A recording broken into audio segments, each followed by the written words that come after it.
Okay, I think we're live. Good morning, everybody. Welcome back. Good morning, good evening, good afternoon, depending on when you're watching it back. I hope you've all had a good weekend.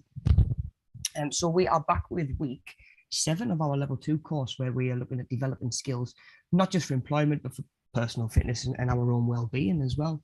You know, something that certainly over the last 2 years, while we've been in restrictions and lockdown and stuff like that, we've had to take into our sort of own responsibility a little bit more. You know, gyms being closed, we've maybe not had access to the foods that we normally get. So yeah, our health and our well-being's probably been our own, I guess, as it always is, our own responsibility, but even more so, you know. So it's helpful to look at those skills that's going to help us manage our own fitness as well. So yeah, of course, like I've said in previous sessions, if you want to go back out and check out any of the old sessions, then those links will still work. So by all means do. If there's any that you don't have, any workbooks that you think that you're missing, any surveys that you've missed, again, just drop us an email and I'll get them sent out to you. Morning, Gary, mate. Just seeing Gary pop his head in the chat, buddy. Hope you're all right. Hope you had a good little stroll out on Friday morning with Mel. Mel, she sent us a couple of pictures over. Looks like he's had a good little adventure. Hope the new boots are holding up. Okay then, guys. So just a little bit of a recap on last week's session before we jump in to today's topics, really. So we're looking at last week we looked at planning our circuit training session. So we were looking at those cards that we've been doing, those circuit cards that are going to help us not just plan a circuit, but actually carry one out as well, you know, either be it for ourselves, for other people, potentially as an instructor, you know. So yeah, just sort of had a little bit of a recap of the sort of stuff we'd expect to see on those cards, you know, be it, you know, what number in the circuit is it, what's the name of the exercise, what muscles do you use, maybe health and safety things to think about, you know, to keep everybody safe, maybe something to make it harder, easier, if, you know, that individual needs it. So yeah, hopefully by now we're starting to get a good idea of what is going to be on our circuit cards, and having looked at that exercise in the workbook at the back end of last week, you've potentially now got your circuit planned out. As you would deliver it, it's just a case of doing those circuit cards as well. So those health and safety points that we talked about as well that might go on those circuit cards, be it to do with kettlebells, medicine balls, barbells, dumbbells, whatever it might be. Some body weight exercises as well. We might need to think about health and safety. Do we need an exercise mat? All of that sort of thing. So want to make sure that we've got as much of that information on those cards as possible, really. So again, by all means, check out last week's session again if you know you just want to recap those health and safety issues, or how to maintain them different bits of fitness equipment. Okay, guys, cool. So then we touched ever so briefly on skeletal muscles, which is where we're going to jump back in with today's session. So we're looking at what we call skeletal muscles, which is essentially it's the muscles which, you know, does what it says on the tin. It's the muscles that connect to our skeleton, and it's our muscles that when they contract and when they move, or when we move them, it pulls our bones, moves our skeleton in whatever shape we're trying to do, or whatever movement we're trying to do. So those skeletal muscles they're probably the first things you're going to think of when you think of muscles. You know, you're thinking like your abs, your biceps, your glutes. Those are all skeletal muscles because they help us move. You might be thinking that all muscles help us move, but there are actually different types of muscle in the body, which we're going to get onto in just a little bit. So like I say, today we're going to be covering skeletal muscles. Where on the body can they be found? You know, maybe discuss a couple of exercises that might use those muscles. Guys will test your knowledge if you want. We'll see if we can think of a couple of exercises for each body part. Yeah, so getting those muscles working, because of course knowing where they are on the body helps us understand how they move, how best to exercise them, you know, what we might do that might harm them, and also it can just help in terms of our own training and our own exercise. If you go into a gym and you see a machine that says it's for the pectoral muscles, you know, if that's all it says, it's really handy to know where your pectoral muscles are, be it on your chest, those breast muscles. there might even be a little picture. So you might see on some of the machines in the gym, there'll be like a little diagram of a person, and then they'll have, you know, colored in whatever muscles are going to be used on that machine. You know, so yes, some machines might say pec machine or pec deck or whatever it says. But if that diagram's not there, like it, you know, it's not on all pieces of kit, it's handy to know where your pecs or your biceps or your triceps are, you know, just to, again, help people safe, but mainly so we can work those muscles effectively. So we'll get a look at those, some of the names, and then we're also going to look at life as a fitness instructor or a personal trainer, where, you know, how to introduce yourself to a new client or a new gym member, and of course how to make sure that you can conduct yourself professionally as well during those sessions and during that sort of face time as well. So yeah, that's what we're going to be getting into in today's session. As always, just to point your attention towards the description box below today's video, where you'll find any extra information that you might need, be it a link to our learner handbook, anything to do with safeguarding, learning safely online, prevent. I'm just making sure I've got the chat up on my phone as well. A link to my email, of course, is in the description below as well. In addition to links to today's survey and today's fitness video as well. So yeah, just familiarize yourself with that is, although we're on week 7, you may well have done that by now, but if not, just yeah, just point you towards all the information in there, and of course links to our social media pages as well. So if you did want to follow us, see what's going on, what courses are coming up, or even just sort of keep your finger on the pulse with everything that's going on at and with Media Savvy, then check out those social media links as well. Okay, guys, let's get into it then. Let's get into it. So, like I was saying a minute ago, we've got 3 different types of muscle in the human body, and the first one that you're probably going to think of, and that I always think about, is this one here, skeletal muscle. So it is skeletal. It is attached to the skeleton. Yeah. Now, like I say, pretty much all those muscles that you're going to see on the machines in the gym, you know, be it pecs, deltoids, traps, glutes, quadriceps, hamstring, your calf muscle, it's all skeletal muscle, because that's its job, to move your skeleton. So you might be thinking, okay, if that's all of those muscles, what other muscles are there? So we actually have what we call smooth muscle. And I'll just highlight that I'll try to highlight that there. So we've got smooth muscle, which is found in the walls of your internal organs and your blood vessels. You know, your like your intestines, your liver, all of that sort of thing. Your lungs. It's all smooth muscle. And in just a sec, we'll get on to why we call it smooth muscle. It's because it's missing a lot of the sort of texture and the striations that the skeletal muscle has. But we'll get a look at that in a diagram in just a sec. And so that's our skeletal muscle, and we've got our smooth muscle as well. Like I say, that's our internal organs, our blood vessels, and the likes. So then the third one that we've got, the last type of muscle that we have in the body, is what we call cardiac muscle. And if you've ever heard of cardiac arrest, you know, it might come as no surprise to you that the cardiac muscle is the heart. It's all the muscle that is found in the heart and that makes up the walls of the heart and the chambers of the heart and stuff like that. So we've got smooth muscle, we've got cardiac muscle, in addition to the skeletal muscle that you see, that, like I say, is probably the first thing that you notice on like bodybuilders and people with really low body fat and stuff like that. Pretty much all of what you can see is going to be skeletal muscle.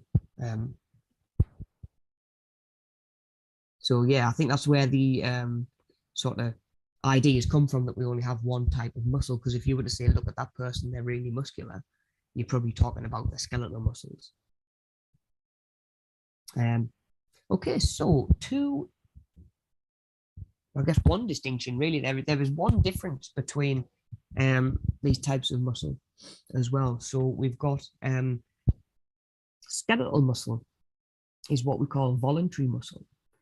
So skeletal muscle is it's muscle that we control through choice, consciously. If I want to raise my hand above my head or my arm above my head, my brain will send signals down my nervous system to the muscle. The muscle will contract to raise my arm to wherever I've told it to go. Yeah, that was a choice. I've chosen to do that. Whereas when you look at the other two types of muscle, so smooth and cardiac muscle, those are involuntary. So you don't tell your heart to beat. You don't control your heart's beating. You can influence it. You can speed it up. You can slow it down. But you don't need to tell your heart to beat like I need to tell my shoulder muscle to work to raise my arm above my head. Your heart will beat by itself. Your heart continues to beat while you're asleep. Just like smooth organs, a smooth muscle as well. Smooth muscle continues to function all the time.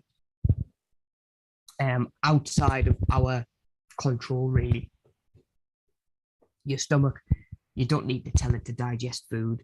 Your intestines, you don't need to tell them to do their job. And so on for your liver, your kidneys, whatever, they just do their own thing.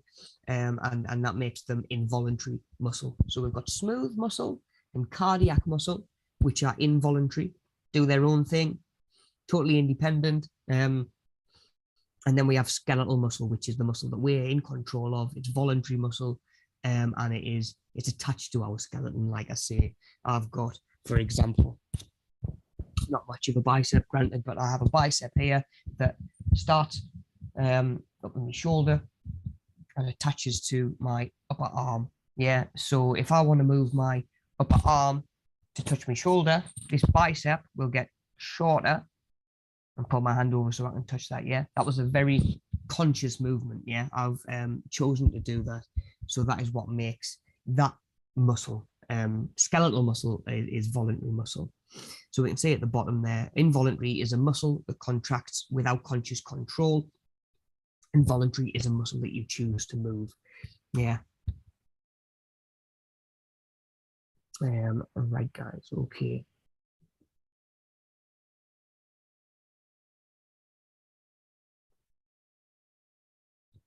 So like I was just saying a second ago, so smooth muscle is found in the walls of your hollow organs, like your intestine and your stomach. So they're like I say, they're responsible for what we might call housekeeping functions. Yeah, the muscular walls of your intestines contract, so they move to push food through your body, to go through all the various stages to get the nutrients out, get rid of the waste at the other side. So yeah, all of these here on the left hand side, and I'm just gonna zoom in a little bit so you can get a closer look at that text, hopefully. So we've got the trachea in the throat, we've got lungs, our heart is of course cardiac muscle, but it's still one of our organs. So cardiac muscle in the heart, but liver, stomach, spleen, kidney, pancreas, colon, uterus. I'm guessing that's meant to say there's autocorrect kicking in. Yeah. So anything, any of those internal muscles are going to be what we would call smooth muscle. And again, if you've ever seen, probably not human, but even if you've ever seen like animal liver or kidney or something like that, you might be surprised how smooth it is. Which is where the name comes from. It's smooth muscle, as opposed to like I say, when we look at skeletal muscle in just a second, we'll come to understand why that's not smooth. Yeah, because those muscles aren't smooth. Okay, yeah, cool. So a fun little fact as well, these housekeeping functions that we're talking about, your stomach breaking down food, digesting food, the walls of your stomach, the walls of your intestines contracting to push food through your body. All of these things as well burn calories. So all of these organs, all of this smooth muscle is operating throughout the day, and it's burning calories, just the same as breathing burns calories and thinking burns calories. You burn a certain amount of calories just from your every day, just from your body doing these housekeeping functions. Yeah. So these housekeeping functions are always on the go, and they burn calories in the background. So, I've known people across the years that have just used their exercise and have said, right, okay, I've burned 200 calories today. So, you know, if I eat 300 calories, I've eaten more than I've burned. So I'll still put weight on. It's like, no, you might burn 1,000 calories just if you lay in bed every day and just let your body do these housekeeping functions. So yeah, just being aware of going too low on the calories as well, because all of these bodily functions need it. You know, a little bit of a tangent, but I think as though calories is a word that we've learned to be scared of or been conditioned to be scared of, when our body needs calories for all of these organs and all of this smooth muscle to work in an involuntary sense. You know, like I say, you don't control it. Your body just uses calories or energy to morning boy, who just come to say hi. Come to say hi to everyone. Okay, guys, so that is our smooth muscle. That is our smooth muscle. So then let's have a look at cardiac muscle.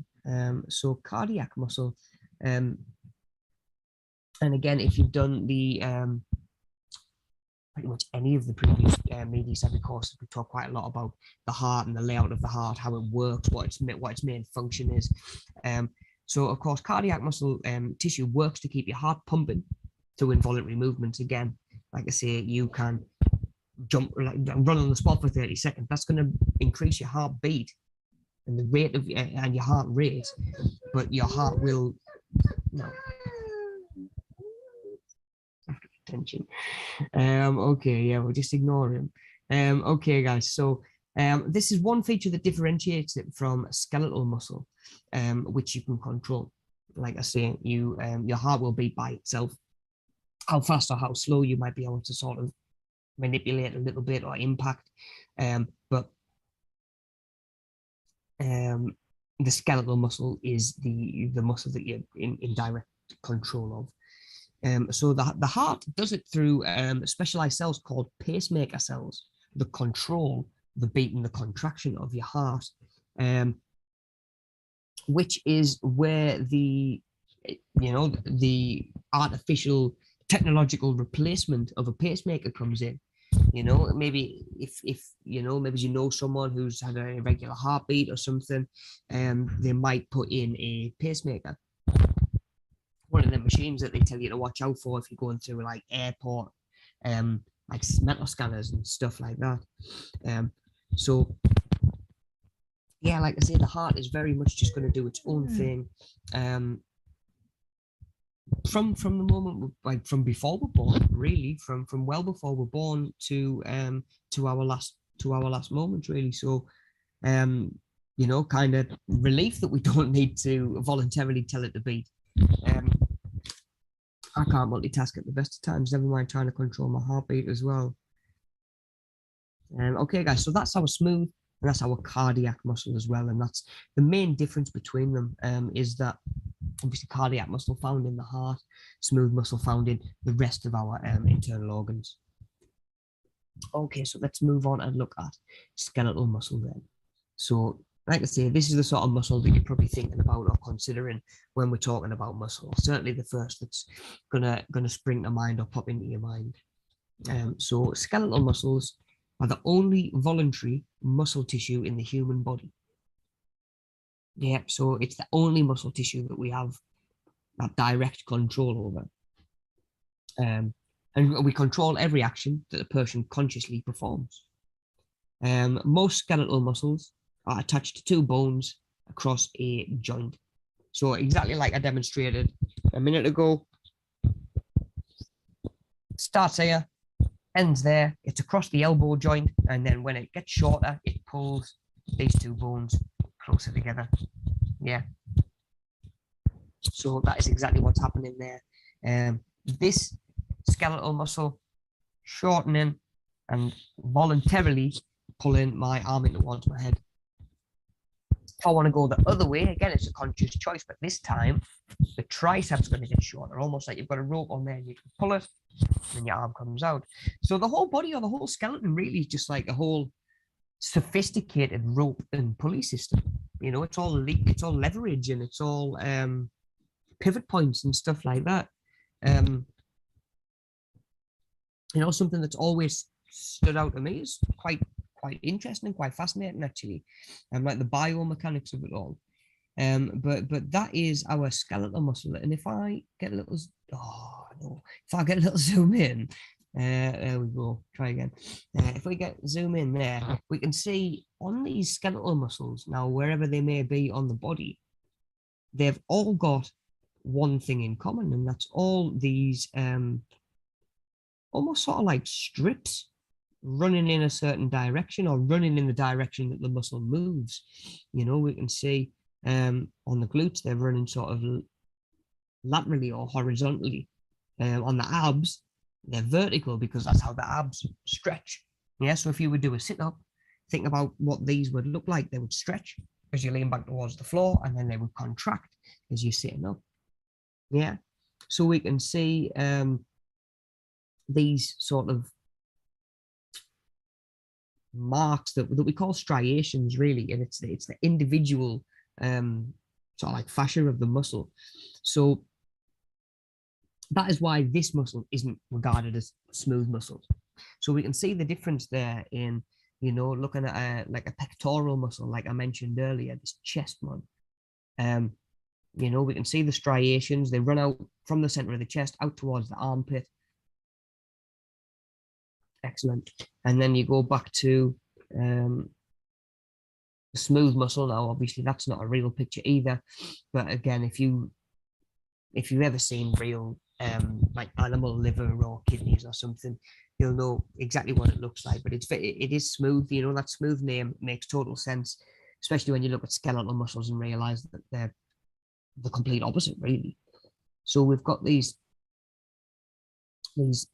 skeletal muscles. So even in the face, you know, it doesn't have to just be it doesn't have to be these just muscles that you can work in the gym. You know, that was just an example I gave, that most skeletal muscles are going to be ones that you can work in the gym, or most of the muscles that you work in the gym are going to be skeletal. You know, but like I say, even muscles in the face, raise your eyebrows, deliberate, lower your eyebrows, conscious choice, voluntary. You know, same as your mouth, everything that moves your mouth and your jaw, all of it, just tilting your head from side to side. It's all voluntary muscle. And yeah, these striations give us an idea which way they stretch. Because of course, a muscle, like I was just saying with the old elbow example, movement occurs when some muscles get shorter and some muscles get longer. That one on the back of my arm, that tricep, this one here that we can see, that muscle there would get longer. Yeah? Or shorter if I'm straightening my arm. So that is exactly what's going on in pretty much all of these muscles. Yeah, they're attached to bone, normally over a joint. It's exactly the same with your knee. You know, the knee works the same as the elbow. It's a hinge joint. It sort of hinges open and close like a door. But yeah, like I say, having an idea which direction these muscles move in can help us understand how to best exercise them. Like I say, if we know that a muscle stretches and contracts best in one particular direction, well, that's where to put the load, if that makes sense. So if I just use the chest as an example again, the chest muscles start in the middle and they run not entirely horizontally, but kind of horizontally, which is why when we do a bench press or a push-up, we come into that position and this muscle stretches across there. You can almost see it in the way that sort of like my jumper moves. When I get to there, this tightens up. So then to come forward again, to push in a push-up, this contracts and squeezes this muscle on the front, which is how them pecs work. Yeah, which is why it's better to work pectorals by stretching them that way than it is to try and stretch them up and down. Yeah, so like I say, knowing how the muscle moves certainly can help us stay safe while we're exercising, but also might help us get more out of our time in the gym as well while we are exercising. Okay.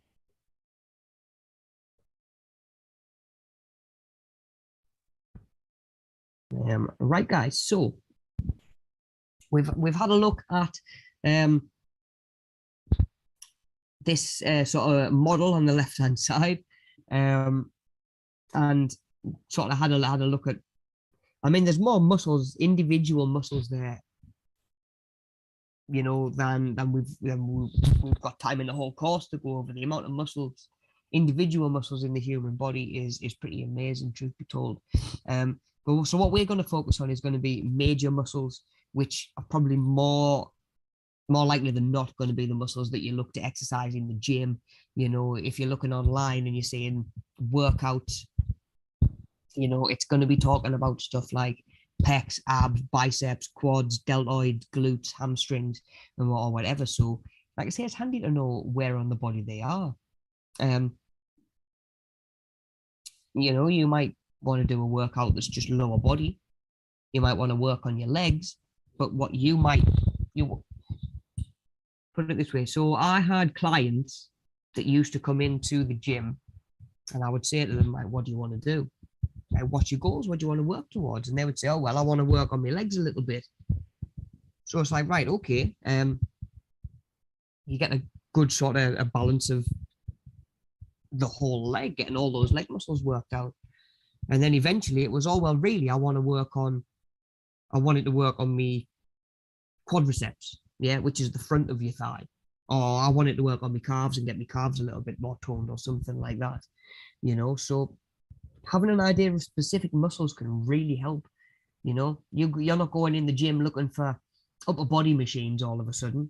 You're going in the gym looking for deltoid machines because you know that you're going to try and do quite a lot on your shoulders that day or something like that. So it's not just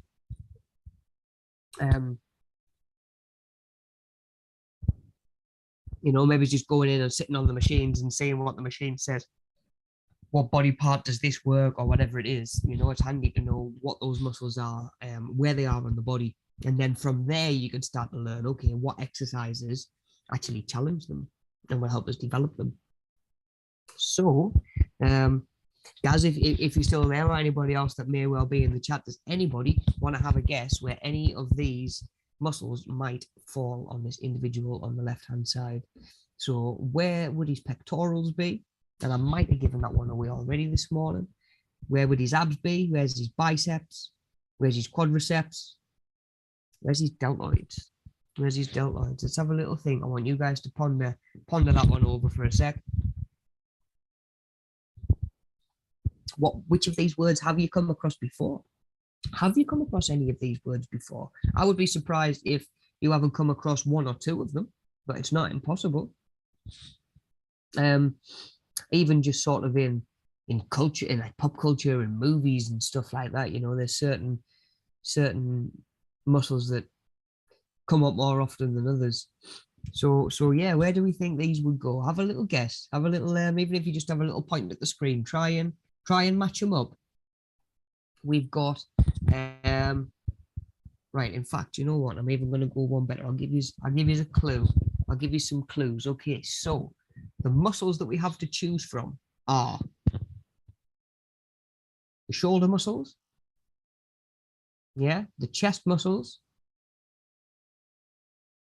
the front of your arm muscle, your stomach muscles, kind of, the outer wall of your core, not your stomach muscles as in the actual stomach itself, because we've just talked about the stomach is a muscle, but it's smooth. So we've got shoulders, front of the arm, chest, stomach, and front of the thigh. So those are 5 areas.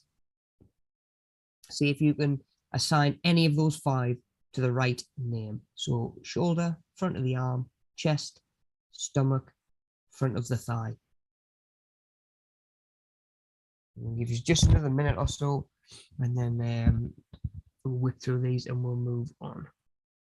So what do we think, guys? What do we think?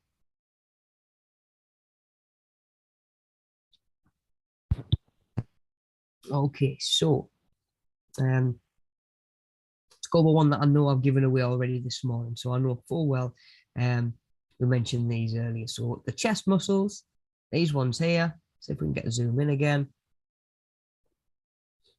These chest muscles are the pectorals. So pectorals on the chest. Yeah. You might see, you know, machines that are like a pec press. It might be a pec fly machine, pec deck, whatever. If you see the word pec, pectorals, that's what they're talking about, guys. It's just those muscles on the chest. Okay, did anybody get that one? Did anybody get that? What else have we got then? We've got abdominals then. Abdominals. Okay, so these are normally shortened to abs. Yeah, so if we shorten them to abs, I'm sure we must have or may well have a bit of a better idea where those go in the body. Of course, abs is the outer wall or the front wall of our core or our sort of torso, really. It's the six-pack muscles. And contrary to prior belief, everybody has them. 99.999% of people have them. You know, they're I won't even get into the reason why people might not. But yeah, I'm pretty like everybody's got abs, guys. It doesn't matter. You know, if you're 10% body fat, 2% body fat, 25% body fat, we all have abs. It's just a case of how strong they are, how defined they are, but ultimately how visible they are. And toning them and strengthening them won't make them more visible.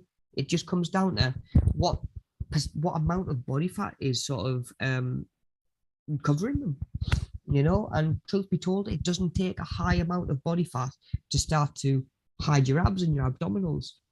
So a lot of the time, actually, when you see people walking around, you know, really, really ripped, they've not got much body fat on them at all. They've got their abs obviously on good show.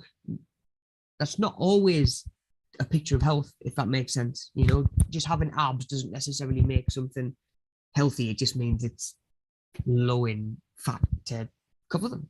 Yeah. So we do all have these abs, like I say, making up the outside wall of our stomach. And if you were laid on your back and tried to just raise your shoulders up off the mat, it's going to be those muscles that contract. Yeah. So they would contract, they would shorten, and in shortening would hunch you forward and raise those shoulders up off the floor or the mat or the bed or whatever it is that you're on. But yeah, guys, we do all have these abs.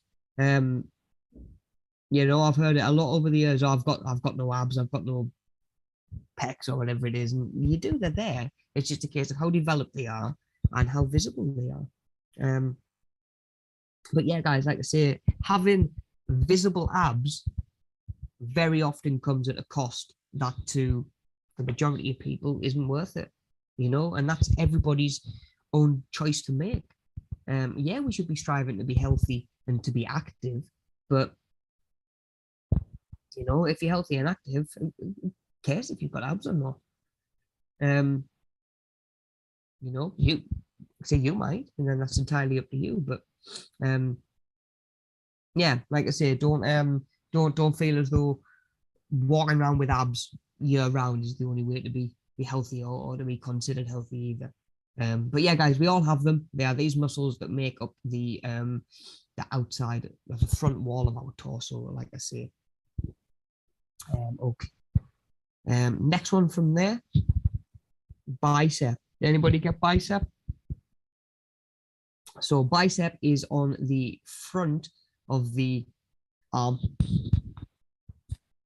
So that muscle that I was using in my little sort of demonstration for shortening the bicep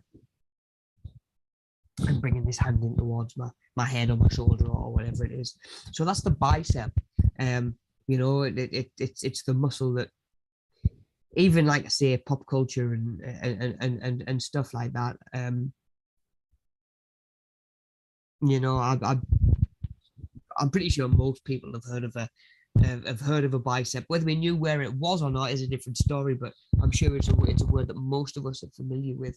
The name actually comes from it's got two parts to it. So like a bicycle has two wheels, the bicep has two heads. Is what we call it. So it's got two separate muscles that make up this one, what we consider to be just one muscle or a muscle group, the bicep. And that's these muscles here. So we've got the short head and the long head that make up the bicep.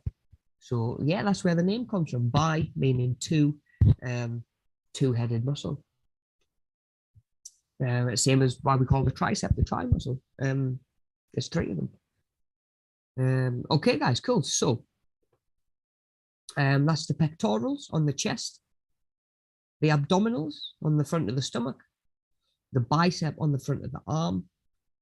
So where's the quadriceps? Where's the quadriceps, do we think? Well, the quadriceps are actually this group of what we call is four separate muscles on the front of the thigh. Yeah, so 1, 2, 3, 4. So we've got those four individual muscles. Now, again, we tend to put them all together into one muscle group and we call them the quadriceps. Yeah, and again, that's where that name comes from. Quad meaning four. Quadriceps, there's four muscles that work together to do one movement a lot of the time. So that is where the quadriceps are. So if we can think about coming back to calories and the idea of movement and stuff like that, if you think that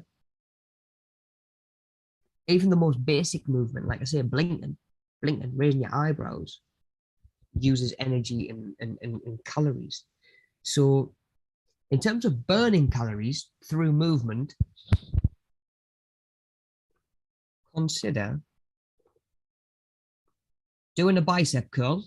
Yeah, so doing loads of these, where the only muscle that you're moving is this one here. Yeah, that's the only muscle that you're moving. Yeah, it's going to burn some calories, but not too many. Compared to if you do exercises like a squat or a lunge that uses all of this muscle in one go, you burn more calories. You're using more muscle at one time, which uses more energy and therefore burns more calories.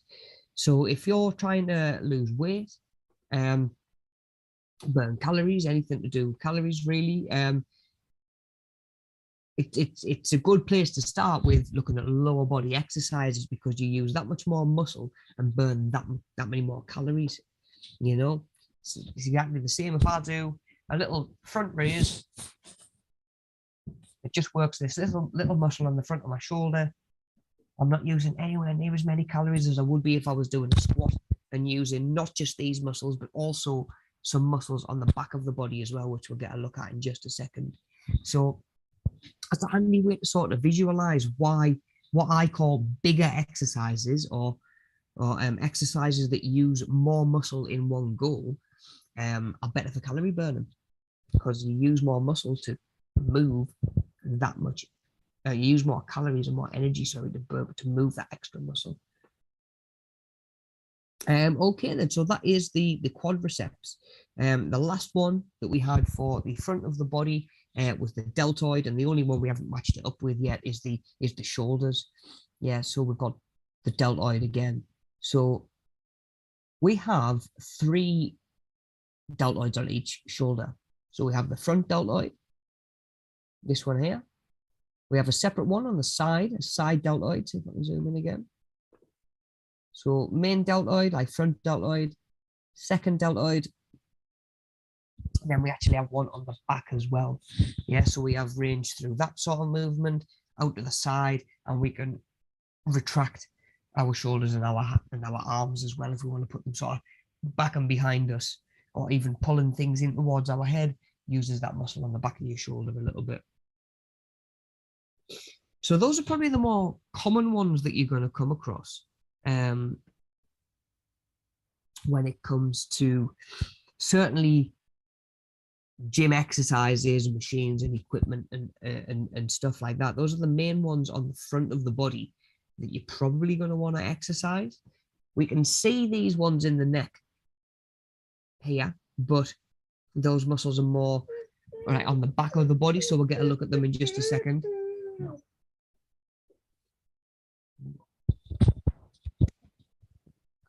Come on now, come say hi. No, not. Okay, guys, yeah, so those are our deltoids on our shoulders, and that is most of the skeletal muscle on the front of our body. No, good boy, sit. Good boy. Just coming to say hi. Oh, and then let's get you on the camera. Got the gaffer watching us. Supervising, aren't you? Supervising. Good boy. Okay, so yeah, those are the pecs, the abs, the biceps, the quads, and the deltoids. So the majority of the muscle on the front of the body, or the smooth skeletal muscle on the front of the body. Okay, then let's have a look at the rear side then, or the posterior. So when we're talking front and back, the front is anterior, and the back is the posterior as well. So we've got just as much muscle on the back of our body, if not, arguably a little bit more. When you think about, obviously, we've got down the back of the arm, we've got the back of the neck, we've got the calves, which is obviously the front of your legs quite bony where your shin is and stuff. So there's obviously that sort of calf muscle on the back as well, where there's nothing on the front of the body really. Okay, guys, so just like we do, let's start at the top and work our way down. And so we've got the first one is the trapezius. Is the trapezius the top one? And it's not something that they do in the circus. The trapezius. It's actually this muscle here that starts at the base of the skull. And I mean, you might even be able to feel it really, because it obviously fans out into the shoulder, or towards the shoulder joint. So it starts up here, and then, like I say, it sort of flares out up here. And now if you look at someone who's got a decent amount of muscle mass, you're probably going to see those sitting a little bit higher. Those trap muscles, those muscles in the neck, that's what those are, the traps there. But we can actually see it comes out of the shoulder joint, then comes back in a little bit just above your shoulder blade, or where your shoulder blade would be, and then actually connects onto your spine like halfway down. So this muscle that starts in your neck comes out to your shoulders and actually goes halfway down your back as well, lying underneath other muscles. Now this muscle, the muscle, like the traps, is where we carry a lot of our tension, be it emotional baggage and stress, or be it physical tension from poor posture. If you think about, society these days compared to 50 years ago, we're all head down looking at the screen all day, aren't we? Which means that this muscle is sort of stretched forward the whole time. Think about being obviously nice and upright, head's sort of in a line with your body, but then you drop your head down to look at your laptop or your phone or whatever it is, and yeah, you've got that muscle stretched. So if we're in that position all the time, we're going to end up with pain and tension. Yeah, which was one of the many reasons that we need to be aware of our posture, and just making sure that these muscles are in the shape and the position that they should be really. Like I say, it's a big muscle. If you've ever been for a massage, or probably a massage, physio tends to be more specific to an area that you get in trouble with. But if you've ever had just like a back massage, or even just a neck massage, it's those muscles in there that they go to. Again, you think about working on laptops and stuff like that, or even driving all day. It's very easy to find ourselves in a kind of slouched, rounded shoulder position like that, driving along or typing, rather than being back and shoulders back and chest out. So we're quite hunched. And again, if you think about where my traps are there, just using the diagram on the left hand side as like a little bit of a guide, we can see that as my shoulders come forward, these points on your traps are going to get pulled forward as well. So again, there's that tension there. So it's no wonder it gets tight up here in towards the base of your skull and in towards the back of your head, when the rest of that muscle is really quite stretched. It's no wonder all the tension's up here in the back of your head. It's one of the reasons we end up with tension headaches and stuff. Okay, so that was the traps. Big muscle. Big muscle. Okay, then we have the deltoids. So again, we've got the rear delts on the back of the shoulder. Yeah, so we can see those rear delts. So we've had the front, the side, and the rear. Now they're much smaller on the back of your shoulder, the rear delts. But again, you notice that all of these muscles have got that striation on them. They've all got those look like strips. You can see what direction they move or stretch in. So yeah, again, all of this skeletal muscle has the same. Okay, so yeah, that's our deltoid on the back of our shoulder. I mentioned our triceps as well briefly earlier on, because like I say, our triceps, like the bicep on the front of the arm, is 3 heads. You've got 3 individual parts of the muscle, or 3 smaller muscles that make up one bigger muscle group, the triceps, which will be worked through similar but slightly varied exercises. You know, if I'm like coming back to the bicep, if I wanted to work my bicep on the front of my arm, I'm going to do a lot of movements like this. But depending on if I want to work the long head or the short head, sorry, that might determine exactly how I do them. Yeah. Triceps are going to get a lot of exercise through this sort of movement, be it there, be it above your head, be it sort of like a narrow press that uses the back of your arm a lot more. So yeah, triceps again, 3 individual muscles that sort of work together. Now, with there being 3 of them, they generally take up more of your arm than the bicep does. So again, another thing that I've sort of pointed out to clients when I've worked with them in the past, if you're trying to increase like the size of your arms or the circumference of your arms, don't just hammer your biceps. That's only 2 muscles. Do some tricep work as well. Hit those 3 muscles on the back of your arm and see the difference, because you really will. Okay, so that is traps, deltoids, triceps. So yeah, the one on the back of the arm works opposite the bicep. Latissimus dorsi, or lats, you'll probably hear them called more frequently, to be honest. And it's these muscles here, so lats. They sort of attach in the center on your spine, and flare out again outwards and upwards around the body and towards the armpit, really. And again, it's this muscle here.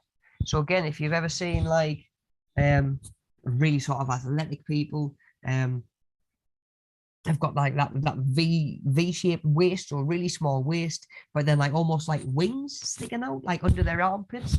That's these muscles here. And you know, again, that's quite an extreme version of developed lats and stuff like that. But that's those muscles, and that is what that is where they're found on the body, really. Again, we can use the way that they stretch to really challenge them. You know, a lot of exercises that work these muscles are going to be pulling movements. So you'll come from sort of out in front, pulling it in. So you've got that muscle pulling at the back. And you'll also have, if you're pulling something down from up there, down to there, you've got this muscle in here working to contract and pull your arms and your shoulder blade down as well. Okay, so we've got traps, delts, triceps, our lats on the side, almost like I say again, almost like wings, like if you say like a flying squirrel or something. Okay, then gluteus maximus. So the next one, gluteus maximus, or your glutes, which may be one that you are familiar with. So the gluteus maximus is your bum muscle, pretty much. The gluteus maximus, or your gluteus maximus, if that helps you remember it, is actually the single biggest muscle in the body. So we've got the can I come out of this? There we go. So the quadriceps, the front of the thigh, are the biggest muscle group in the body. The gluteus maximus is the single biggest muscle in the body. So again, when you're coming to doing lunges and you're doing squats and burpees and stuff like that, you're working these muscles, the biggest individual muscles, and the biggest muscle group in the body. So you're burning a lot of calories, which is why squats, lunges are just as good at fat burners as they are as, or calorie busters really, as they are for building muscle.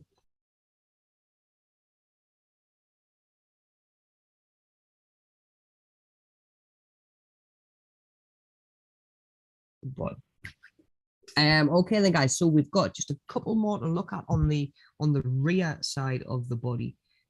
So we've got the gluteus maximus, like I say, is your bum muscle.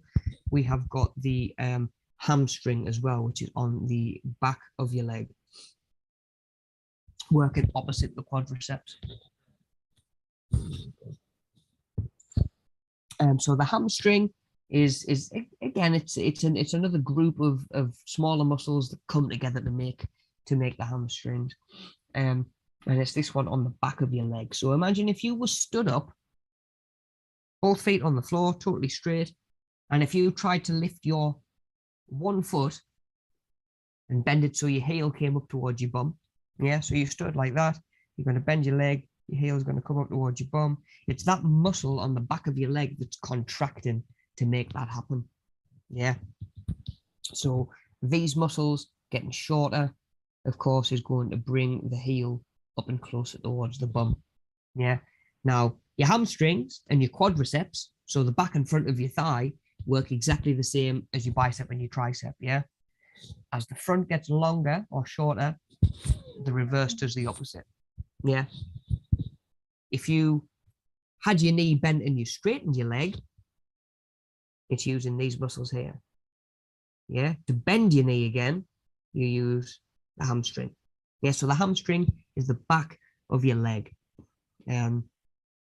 Our hamstrings, it seems to be in again this day and age, it seems to be a really a problem muscle for a lot of people. You know, be it twinging when they're running or whatever, you know, be it they're tight, and you struggle with flexibility in your hamstrings. It was something that I always had a sort of, if I was going to get injuries and stuff like that when I was playing football, it tended to be a hamstring, because I would do a lot of football, which uses your quads quite a lot, the front of your thigh. It uses your glutes a little bit. It uses your calf, not so much the hamstring. So when you're training and playing and developing and practicing, you're using certain muscles, but not others. So it gets forgotten about and it gets left out. What you also see, just while we're on the hamstring, and again, just sharing from personal experience, if you've got someone who works or spends a lot of time in high heels, wedges, whatever, where your foot is elevated, if the heel is elevated, the hamstring isn't stretched because the heel is up and not touching the floor, so the hamstring is not stretched. So you're taking some stretch off the hamstring. And if you're always in high heels, or a lot of the time in high heels or something similar, when you take them off and go to put your foot flat on the floor, you can find that your hamstring is sort of compromised. I used to have a client who used to work as a hairdresser and would just be in heels all day. And when I went to get her to do a squat, she could only get so low because her hamstring was too tight. We had to do hamstring lengthening and stretching exercises so she could squat to like the full depth and get the full range. So yeah, just another example of day-to-day life potentially causing tension, causing injuries, throwing things out of balance. Because really, like, our muscles are all, like I say, we're like a rope and pulley system, but our muscles are quite elasticy as well. You know, so it's almost like a system of rubber bands where you want the tension nice and dispersed, you know, evenly dispersed. You know, if you have all the tension somewhere all the time, you're going to end up with problems, you know. Same as I used to work with someone who used to always carry a heavy bag to work on this shoulder. And when she used to sit and try and like feed a child, it would be on the same leg as well. So she was constantly sort of like hunched over to one side. So one side of her core was working quite a lot and the other side wasn't. And you end up with back pain because you've got one side trying to pull and one side not so much. Okay, cool. So yeah, a bit of a tangent, but yeah, just making sure that we're aware of tension and tightness and stuff like that as well. So yeah, hamstring is in the back of the leg. And then the last one, as we're working our way down, the last one that we've got left is the gastrocnemius, which is the calf muscle. Yeah, so the fleshy part of your calf is the gastrocnemius. You may find machines that use that word. You might find other words, other machines and other gyms that just say calf press. You know, but most of these other words you will see on machines, you'll hear people using in the gym or in fitness classes. Maybe it's just even if you're listening to podcasts and trying to, you know, increase your own learning a little bit more, following certain sports personalities and athletes and stuff. Maybe it's the people who share workouts. It's just handy to know what muscles are being talked about, what's being referenced, where you should be expecting to feel a certain exercise as well, I think is important. You know, can I feel this muscle working or am I feeling other muscles doing the work instead? Okay, guys, so those are the main muscles on the back of the body as well, or the posterior. So we've got, just to recap, we've got the pectorals. Just pointing them while I'm on. Pectorals, abdominals, or abs, the bicep, front of the arm, quadriceps is the front of the thigh, and the deltoids in the shoulder. Yeah, so remember, an anterior deltoid will be at the front, a posterior deltoid will be at the back. Yeah, and other muscles on the back, we've got traps or trapezius, we've got triceps. So this was trapezius. We've got triceps in the back of the arm. Obviously, like I say, rear deltoid. We've got the latissimus dorsi to the rear and side of the torso, the gluteus maximus, hamstring, and gastrocnemius as well. So hamstring is the back of the leg, gastrocnemius is the calf muscle. Yeah. So those are the main skeletal muscles and probably the main ones that you go and exercise or see equipment for, and words that you'll probably come across, whether you're talking about fitness or whatever. Okay, guys, so we have got a muscle and bone crossword to do. So I'm just going to give you maybe even just 5 minutes or so, and then we'll start working through. So some of these, the majority of these are muscles. A couple of them are bones. Yeah, so a couple of them are bones, going back to when we did the skeleton. Yeah. So right, okay, I'll just read these clues out as well, just in case they're a little bit small. So one across, it's the word that is used in geometry as a line from the perimeter of the circle to the center. Yeah. So what do we call the edge of a circle to the center of the circle? What do we call that? That is also the name of a bone in the body. Number 4, connected to the tibia. Number 5, often referred to as the funny bone. Yeah. So a couple of bone ones. Right, the two-headed muscle that lies on the upper arm between the shoulder and the elbow. Yeah, so the front of the arm between shoulder and elbow, the two-headed muscle. I think what else we use when we're trying to describe two or talk about two. That is 13 across. Number 14, the thinner and longer bone found out of the two bones in the arm.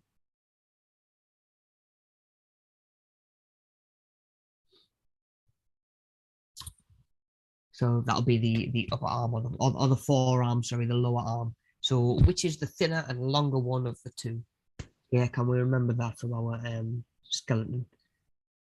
Okay, number 15, sometimes called the shoulder blade. Another word for the shoulder blade. 16 is the biggest and strongest bone in your body. 17, sometimes seen at a barbecue. 18, tendon on the back of the lower leg. 19, one of the muscles in the quadriceps. And 20, it runs from its two heads just above the knee to the heel, a two-jointed muscle. Just above the knee, down to the heel. What do we call that one? Okay, 2 down. Another word for your butt.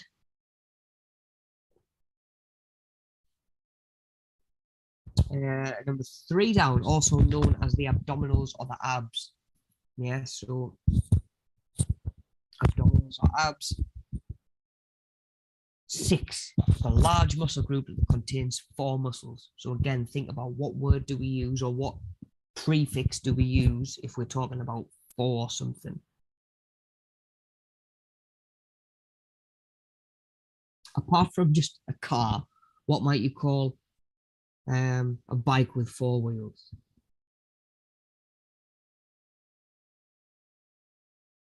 Okay, 7 down, runs from just below the knee to the heel and is involved in standing and walking. From just below the knee to the heel. 8 is the bone that we often call the collarbone. Number 9 is the muscle forming the rounded contour of the shoulder. Yes, so this muscle here. 10 is another name for the kneecap. 11, the breastbone is called the what? So what do we call the breastbone?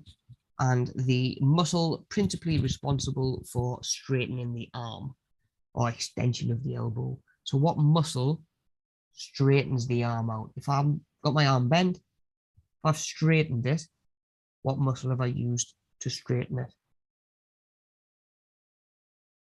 Okay, so I'm just going to give you a minute or two, see if we can get a couple of those in. Maybe start with the easiest ones. If there's anywhere the answers jumped out to you, start with those. Even if, you know, just use a pen and paper, just put the number and just put your answer. You don't have to copy the crossword down exactly onto a piece of paper, although it can help see where the words fall in and stuff like that to get some clues. But if there's a couple that you know or you're confident with, just put the number, have a guess at the answer. We'll give it another minute or two and then we'll start working through and looking at some of these answers as well.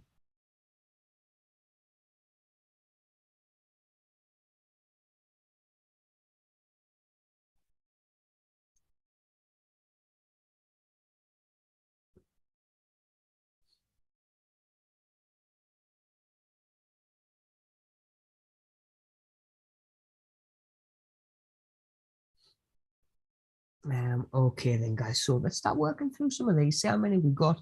Some of them are, of course, just to stretch and challenge us a little bit, and are meant to be difficult, but hopefully we've got just 1 or 2 of those down in those few minutes or so.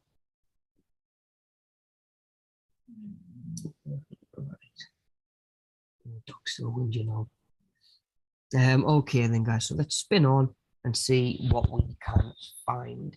So, number 1, used in geometry as a line from the perimeter of the circle to the center. So, again, maybe geometry is not your thing. Geometry and math certainly isn't my thing. But the word that we're looking for there is the radius, and it is the name of the bone in the lower arm, yeah, in the forearm. So as we know, in your forearm, you've got 2 bones, one that comes down the side where your pinky is, one that comes down the side with the thumb.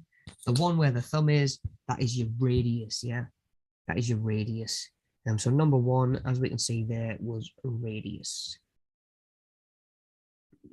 Okay, number 4 across, connected to the tibia. So kind of the opposite question in, you know, we've got 2 bones in the forearm. We've also got 2 bones in the lower leg as well. One of them is your shin bone. In fact, the shin bone is the tibia. Yeah. So what's the other one down there? Is of course, if we remember, is the fibula. Yeah. So we've got the tib and the fib in the lower body. We've got the tibia is the big bone at the front, your shin bone, and then we've got the fibula, which is the smaller bone to the back of your lower leg as well. So fibula for 4 across. 5 across, often referred to as the funny bone, is the humerus, although it's not very humorous when you smash it off of something. Or even just bang it on the worktop or something. The humerus, yeah, it's found in the upper arm. So the bone that makes up your elbow up to your shoulder joint really is your humerus or your funny bone.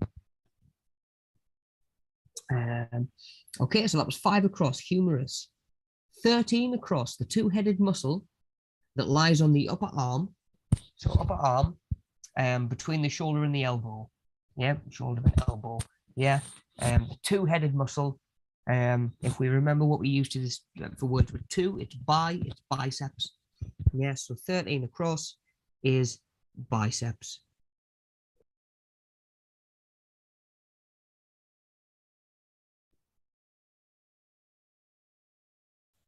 Okay, so number 13 is biceps, the two-headed muscle that sits in the upper arm.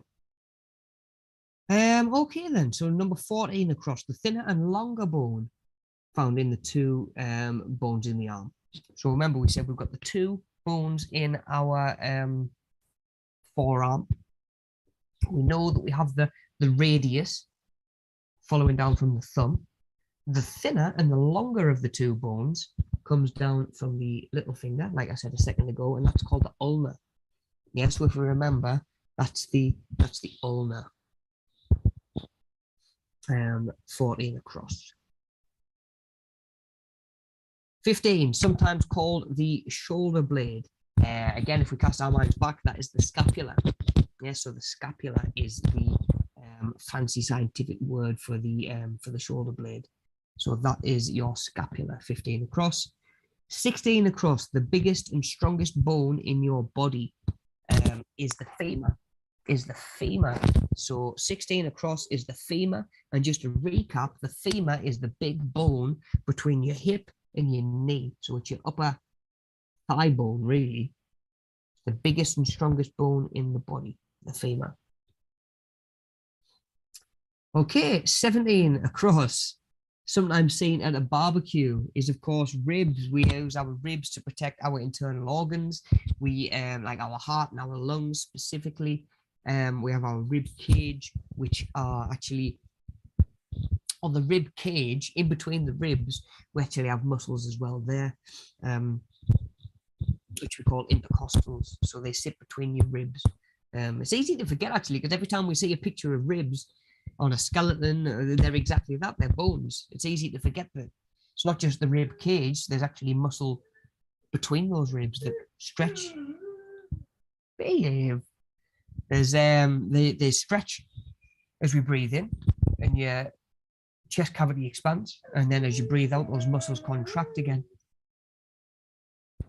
Okay, so ribs seen at a barbecue. 18, tendon on the back of your lower leg is the Achilles tendon, actually.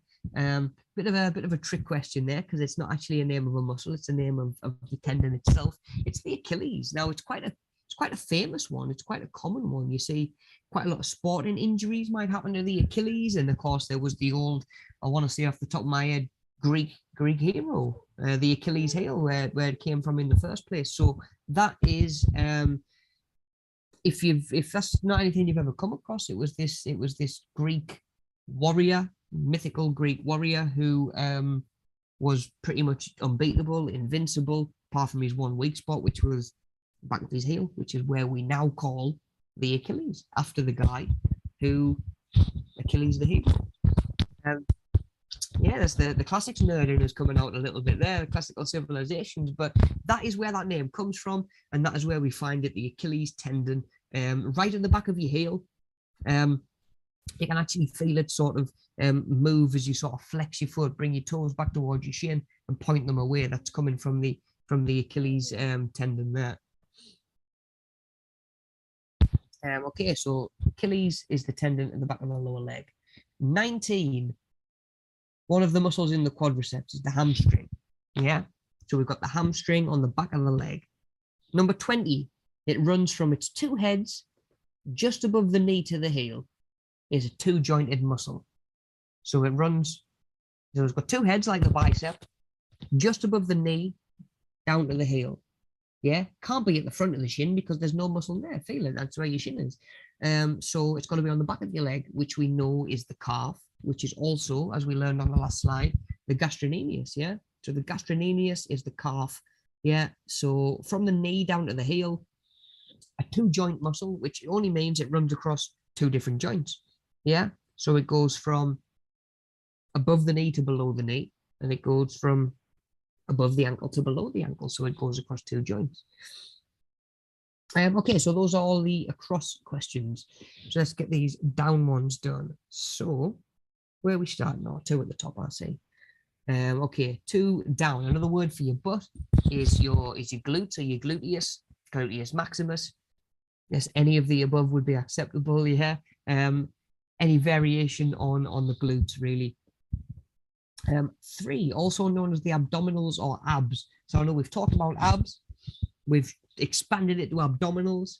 You may see going that one step further and call them the rectus abdominis, which is what they're talking about. It's obviously based in Latin, like most of these names are. Latissimus Dorsi, you know, all of that sort of thing. Very, like I say, Latin based, but that is the abs. If you ever come across those, the rectus abdominis is the abdominals or the abs. Okay, large muscle group that contains 4 muscles. 6 down is the quadriceps. Remember 4 quad. Just remember, same as a quad bike is obviously kind of like a bike with 4 wheels, but not a car. So yeah, quad meaning 4, and that is the quadriceps. So your thigh muscles. Okay, next one then. So it runs from below the knee to the heel and is involved in standing and walking. 7 down. Where is 7 down? Is the soleus, which is the second part of the calf muscle.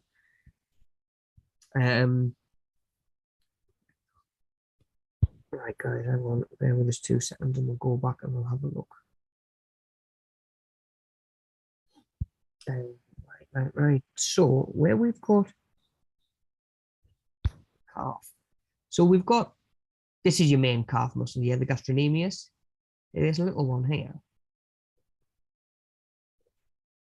That's your soleus, yeah. So it's not a major one. It's not a major one, but it could just be handy to know. So that is the soleus. And is it used quite a lot in standing and walking, similar to the Achilles tendon. Number 8, often called the collarbone. Again, if we remember our skeleton session, is the clavicle. Yeah, so it's this one here, your collarbone. You might be able to tap it, you might be able to run your finger along and feel it. It gives us a lot of our sort of shape, helps form our shoulder joint because it obviously sort of spreads out and moves into this area as well, the sort of shoulder joint, and helps contribute to that whole shoulder joint in general. Is the clavicle, yeah. Number 9, the muscle forming the rounded contour of the shoulder. So gives the shoulder that rounded shape, really. Now, of course, the more developed they are, the more round those shoulders are going to look. And that is the deltoid. Yeah, so the delts on the shoulder, be it front, back, side, whatever, they're all delts on the shoulder. Number 10, another name for the kneecap, if we remember, is the patella. Yeah, so the kneecap itself is the patella. The breastbone. Can anyone remember what the breastbone was called? So this one that sits right over your heart, your ribs can connect onto it. That is, of course, there. That's the sternum, guys. Yeah, so the sternum is your breastbone. Really sort of thick, hard plate to get through. That's the breastbone. And then number 12, the muscle principally responsible for the extension of the elbow joint. So straightening your arm. Of course, number 12 down is triceps. Yeah, the back of the arm. So extension of the elbow. So remember, again, in order to straighten it or extend it, no. The back of the arm will help me extend. If I want to flex my arm, it has to be this bicep here, yeah? Straighten it, tricep, flex it, bicep, yeah? And there's different types of joints in the body, but all the joints work the same. There's all movements work the same. There's muscles getting shorter and there's muscles getting longer. And again, when we have some muscles doing that more than others, that's where we get sore and tired and sort of a little bit of tension, and that might be where our posture starts to suffer a little bit as well. Okay, guys, so a lot to take in there. Maybe there's a lot of new terminology that we've not come across before, a lot of new words to sort of retain. So don't forget that this session will be up and will remain. Obviously, it won't be live, but it'll be accessible for you to come back and sort of revise this at any point if you feel like you want to. It's really difficult in just one sitting or one session to, you know, memorize all of these new words of muscles and especially tap into our knowledge of bones a little bit as well. So yeah, remember that these sessions are always there for you to come back, revisit, and touch on those subjects again. So, all right, guys, I've maybe given you a little bit of a head start with what's been on the screen there, but I do want you to just have a little think. Leave it. Good boy. So, have a little bit of a think about if you were a client and you were working with a fitness instructor or a personal trainer for the first time, what would you expect them to do in terms of acting professionally, conducting themselves professionally? What would you expect? What would you not expect? Even maybe think about it that way. What would you not expect or certainly accept from a professional? Yeah. What sort of conduct would you expect from someone who's acting professional? Have a little think, and then we'll spin on to the next slide and have a look.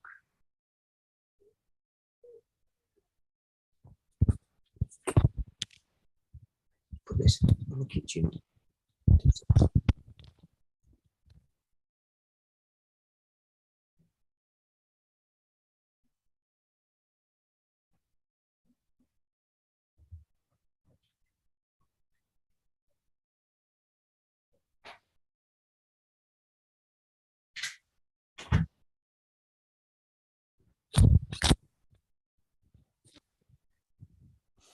Okay, so we've had just a minute to have a little bit of a think about what it means to act professionally. So let's have a look at some of these. Maybe we got a couple of them. Maybe we thought of some others. If you did, as always, pop them in the chat. Love to know what else we can come up with while we're on. So what else have we got on there? What's on there? Maybe what do you think is the most important? What do you think is the most important things to think about? So punctuality. Punctuality, of course, be where you say you're going to be at the time that you say you're going to be there. Again, thinking about it from the client's point of view, if you were a client, you've booked yourself in for an induction, a fitness assessment, you know, your first PT session, whatever it is. Again, just using the fitness industry as an example. You know, if you've maybe finished work and you've rushed around and you've got yourself to the gym at the time you said you were going to be there, and your instructor isn't, you know, you'd be thinking, well, what's going on? Like, why can I be here on time, but he can't, you know? And there will be times, I've been an instructor, and there will be times that, you know, you'll be late, you'll get into traffic, it might be snow, there might be, like you say, you might break down. There will be times where it can't be helped. But the majority of the time, you know, we need to be punctual, and we need to be there, and we need to be ready to go as well, you know. So again, as the personal trainer, put it this way, as the client, if you were coming into the gym for your PT session Would you rather that your trainer was getting out the car next to you with his bag and running in front of you, putting the bag down, and then sort of you get to the front desk to say hello, and he's still trying to get his badge together, and he's trying to find this and trying to find that? Or would you prefer it if you went in for your session and your trainer was already sat down at the table, laptop ready to go, depending on what it is that you're doing, and be able to say, "Oh, morning, nice to see you, come on over." You know, that just seems so much more professional than like running in at the last second, chucking your bag down, looking for whatever notes you've scribbled. So yeah, I think it certainly comes across as more professional to be there. Obviously, when you said you were going to be, and to be prepared as well, ready to go. So yeah, punctuality is a big one. Keeping it positive. You know, that this is going to change from person to person and may change depending on the client that you've got. But certainly I found as a PT, let people bring negative, not necessarily negative, but I guess we'll use that term for the sake of this, negative conversation topics to me. You know, if somebody has had a bad day, I will let them talk about it. And they might grumble a little bit. They might have a little bit of a whinge. But when it's my turn to talk, you know, or when it's my turn to offer up something to talk about, I'm looking to keep it positive. You know, if I was with a personal trainer and all they were talking about negative this, negative that, isn't that difficult? Isn't this like, isn't this rubbish? Isn't this a shame? You know, it can get into a little bit of sort of like a negative cycle. Now, I think obviously a positive mindset where possible goes a really long way. But when it even just conversation and the general atmosphere of the session, just try and keep it as positive as you can. You know, clients in this sense, obviously, clients don't pay to come in to get a workout and listen to you just be negative. Ultimately, at the end of the day, and if you're there to motivate and enthuse, then positivity does that so much better, you know. Not to say, like I say, that you can't ever talk or discuss anything negative ever, but like I say, certainly because I thought as a PT there was a little bit of almost like a sort of agony and aspect to that job as well. You know, you will hear people's hardships and you will hear people's stresses and struggles and stuff like that. And that is part of the job, almost being like, you know, how much you can give advice back, you know, maybe it's not so much, but just listening to it and letting them get it out can be a really, really big help, even just in terms of people's mindset and their training and their exercise, which is what we're there to do, really. So yeah, keep it positive, keep it motivational. Don't, you know, drag the conversation down every chance you get to talk. Being appropriately dressed is another big one as well.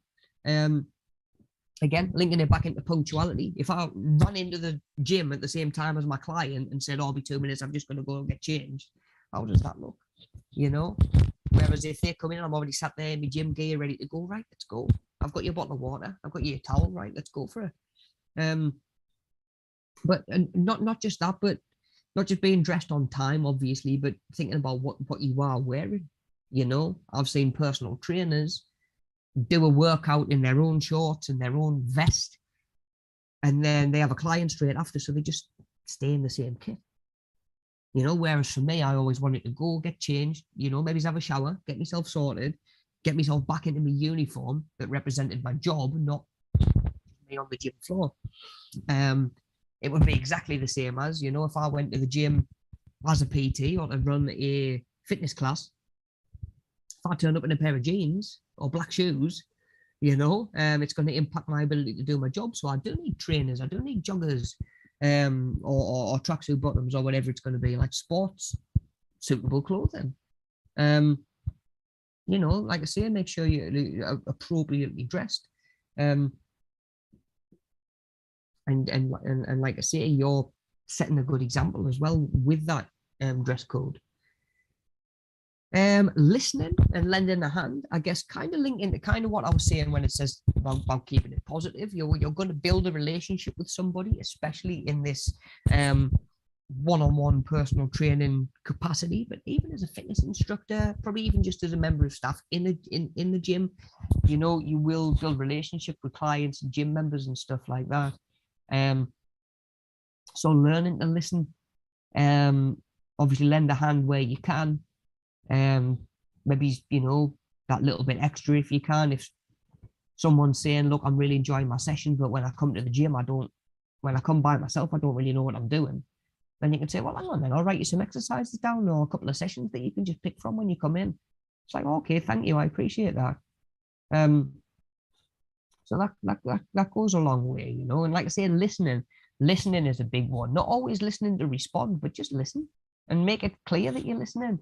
If you were sat, you know, if you've gone in, your personal trainer said to you, how's your day been? How are you feeling? And you're like, oh, well, I slept in, so I missed breakfast. Today's been quite stressful, you know, so I'm feeling a little bit like tired already.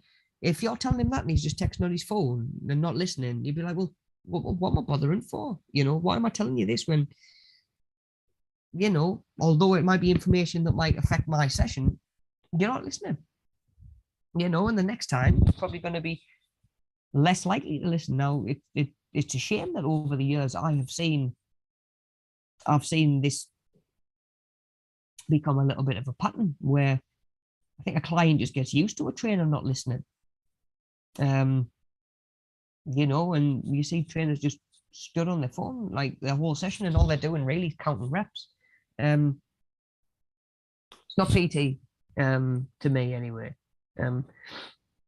Okay, so moving on.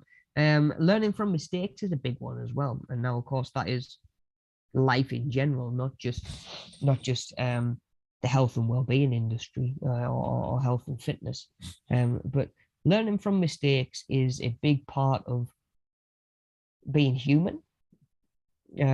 Hopefully personal development and progression and bettering ourselves, which I'm sure many of us try to do day to day, but can certainly help your service that you're delivering as well. You know, learning from mistakes. Like I say, little things like if I had a circuit and I had 10 stations out and 13 people turned up, all of a sudden I haven't got enough exercises for the amount of people that's there, and you need to think of something on the spot. You know, the first time that happens, you are thinking on the fly. You're thinking, right, okay, what else can I put in? What do I do? What do I do? Whereas next time I'll be like, right, okay, circuit cards, I'll just keep a couple of spare circuit cards on me. So if extra turn up, I'll just put a couple of spare circuit cards down, nice and easy. And it means that once I've learned from my mistakes, I can do my job so much more efficiently. And that links in nicely with this one underneath as well, staying in control. I think obviously, I don't think staying in control or losing control temporarily undermines your professionalism as much as turning up halfway through the session, or, you know, turning up in a pair of flip-flops and a pair of swimming trunks when you're meant to be training somebody. That's not very professional. You know, losing control may well happen from time to time. How well you deal with it and how well you learn from it so it doesn't happen next time is sort of reflective on your professionalism. 2 seconds.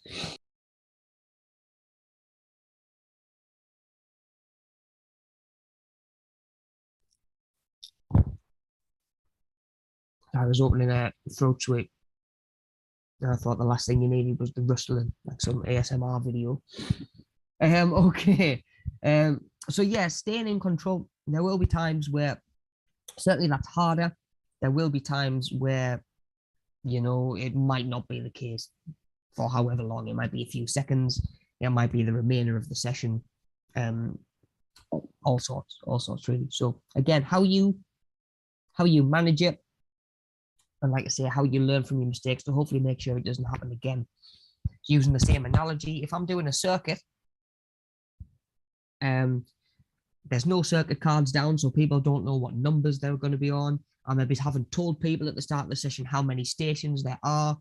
A few extra people turn up again. you know, as soon as those extra people are through the door, you've kind of out of control a little bit because things have gone not according to your initial plan. But yeah, what do we do? Like I say, we can put those other circuit cards down and stuff like that. But again, you might get halfway through a session, you've got your circuit cards down, but there's no numbers on them. Again, I've seen this. I've been and I've done this. You get to the end of the session.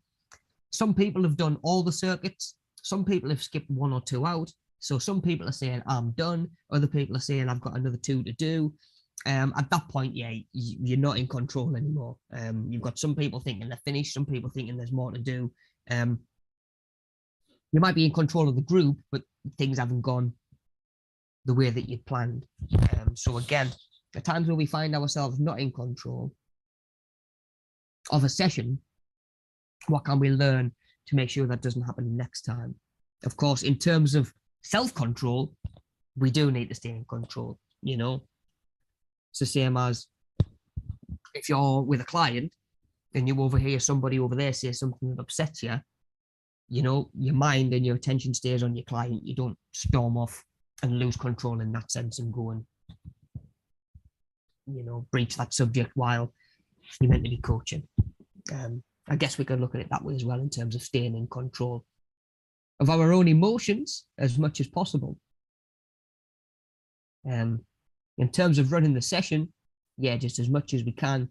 And like I say, when we do feel that little bit of losing that little bit of control, something goes not according to plan, what can we learn from it to make sure it doesn't happen next time, I guess. Okay, so then we've got etiquette in line with others. So we're thinking about as well, how do people expect you to behave? How would you expect people to behave if it was the other way around?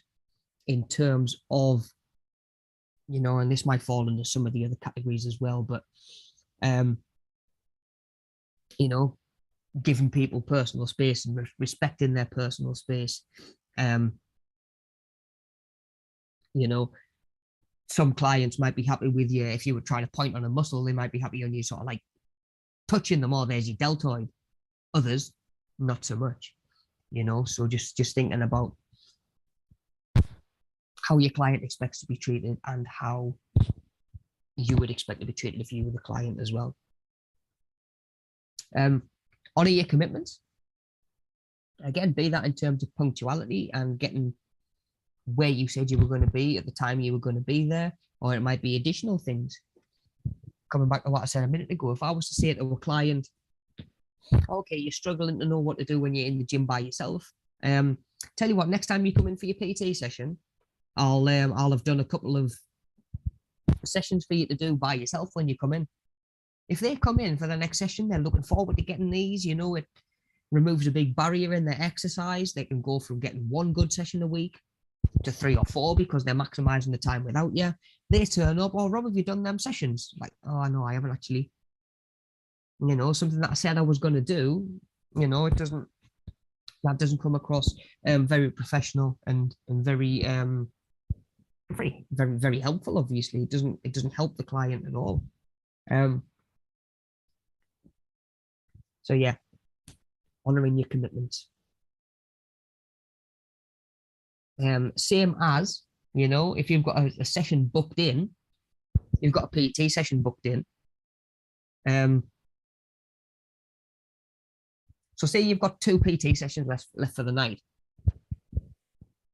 6 o'clock and 7 o'clock. So 6 till 7, 7 till 8. Your 6 o'clock one cancels.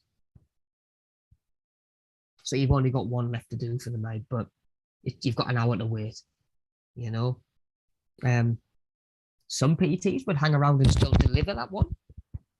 Other PTs would be sending out a text saying, look, I'm going to get away early. I'm going to get away early tonight. Sorry to cancel our session, but I've got the opportunity to leave early for the day. So see you next week. You know, that's not honoring your commitments either, you know, especially when that person might have planned their day around getting to see you for that appointment as well. The childcare, shifts, whatever. which might link in with the next bit a little bit, treating everybody with respect, respect everybody else's time, respect people's personal space and boundaries, like I said, as well, but their beliefs as well, and their obviously cultures and backgrounds and stuff like that, but even just their beliefs. You may well have somebody who likes something that you don't like, you know. It doesn't mean that we disrespect them for liking something different or having a difference of opinion, you know. Now there's having a relationship with somebody and joking about certain things, you know. I have, as a Newcastle fan, who worked in Sunderland, have trained many Sunderland supporters. Now, with certain people, you start to learn, right, I can have a bit of a joke, we can talk about this. Other people, you know, you come to learn that making certain comments or something might really upset them, so you don't. But yeah, when it comes to, you know, especially this day and age, especially political beliefs and stuff like that, just, yeah, treat everybody with respect. Remember that you're there to do a job and not necessarily, to an extent, certainly outside the fitness realm, impose your own opinion. Yeah, I would say give people your opinion when it comes to fitness and training and exercising. If they want your opinion on something else, let them ask for it, yeah, rather than offering it up, because it can be seen as quite disrespectful from their perspective. Yeah, depending on what it is and what you might say. Kind of links in with being polite, be courteous of others. You know, the same applies to like little things as well. If I was training in the gym by myself, like I might have my uniform on and my own training gear. You know, if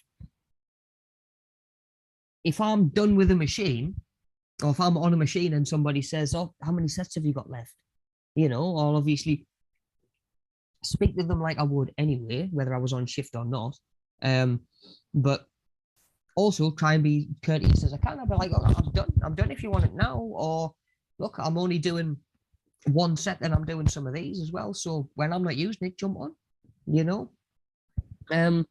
Like that sort of thing. Again, I would be working out, headphones in, and have clients come up to us and be like, "Rob, we did this exercise together last week and I can't really remember how to set the machine up. Can you show us?" Like, yeah, of course, I don't mind. I don't mind at all. Really, you're there to help other people get as much out of their time as possible. Okay, looking the part. So this one here can kind of link in with appropriately dressed in terms of our appearance, but also not just our attire, but also, you know, does our hair look like we've just rolled out of bed, or is it at least sort of got something about it for the day, you know? Have we, like I say, brushed your teeth, had a shower, personal hygiene and stuff like that? All comes in. Again, like look in the part as well. If you went into a gym for your first session with a PT, like a personal trainer, and you looked over and he was sat there just finishing up his McDonald's, you know, he's, you know, maybe he's, you know, not had a shower in a couple of days or had a wash in a couple of days. Maybe he's, you know, like I say, it could even be sort of food all over you. It's just not looking the part, is it? I guess really. Try your hardest to look like a fitness professional, I guess. Now that's not to say that you need to be big and muscular or anything like that, because as we all know by now, I'm not, and I PT'd for a long time. Now, I actually think that my physique and my build helped with this next one down, and it's certainly, maybe it's not more truthful and trustworthy, but I feel as though, and I've been told that it certainly made me more approachable. If you walked into the gym for the first time, you know, not to say that this is everybody, and I don't expect it to be. It's not anything that I'm sort of boasting about. It's just something that sort of picked up on, I guess, really, in that a few people even said, look, if I'd have come in and been told, look, your first PT session is going to be with that 6.5 foot guy over there who's built like a shed, I'd have walked out and I wouldn't have come back. Because I came in and I got someone who was built kind of like me, you know, like an everyday guy. He just felt more approachable, you know, and that's not to say that you can't be muscular and all of that sort of thing, but I guess what I'm trying to say is there's no right or wrong way to look as a personal trainer, you know. I mean, obviously, in terms of looking the part, you know, you're probably going to be taking care of yourself and exercising, or at least, you know, look like somebody that does to an extent. So yeah, bit of a tough distinction to make there, because like I say, there's no right or wrong way to look in terms of how muscular you are, how fit you are. Like I say, I've actually had, you know, I've worked with some really good PTs who, to look at them at a glance, you wouldn't say they were a PT. But they did also look as though they were there to help other people. They were there to do the job and they were there to be professional, you know. Okay, so yeah, truthful and trustworthy, kind of like approachable. So yeah, like I say, be honest with clients, be honest with yourself as well. And yeah, all above board. You know, if someone's paid you for a PT session and paid you cash, you know, there will be people out there that next time they say that client would be like, oh, you never squared up for last session, mind, and try and get another 20-30 quid out of them, you know. Or again, like these clients put a lot of trust in you. They might pay for 10 sessions and say, oh, let us know when they've run out and I'll pay you the next lot. You know, you might get to 8. You know, like I say, you need to be truthful and trustworthy, because if you're a client and you're paying for 10 sessions and after 9 sessions you're being told, oh, you've got to pay up again, if you ever found that out, you're going to be pretty annoyed, aren't you? And you're definitely not going to go back. You might actually push to get your money back, and I wouldn't be at all surprised, or I can't imagine the gym would be either, you know. So yeah, truthful, trustworthy, not just telling people what they want to hear, to be honest. If somebody says, I'm planning on going out this weekend, what do you think? You can say, yeah, it'll be fine, go for it. Or you can say, look, well, yeah, like of course you can, and it probably will be fine, but just be aware of X, Y, and Z, you know. Liquid calories count. You've made a lot of progress over the last couple of weeks. Don't undo it all in one weekend, sort of thing. Or, you know, whatever it might be. Someone comes along as a client and says to you, look, Rob, I need to lose 5 stone in 2 weeks for a holiday. Can you do it for us? Don't just say yes and take the money and let them sign up, because we all know that's not happening. So yeah, be honest. Let them be honest in their expectations, and be honest towards their expectations. And like I say, don't jeopardize that hopefully good relationship that you're building with that person.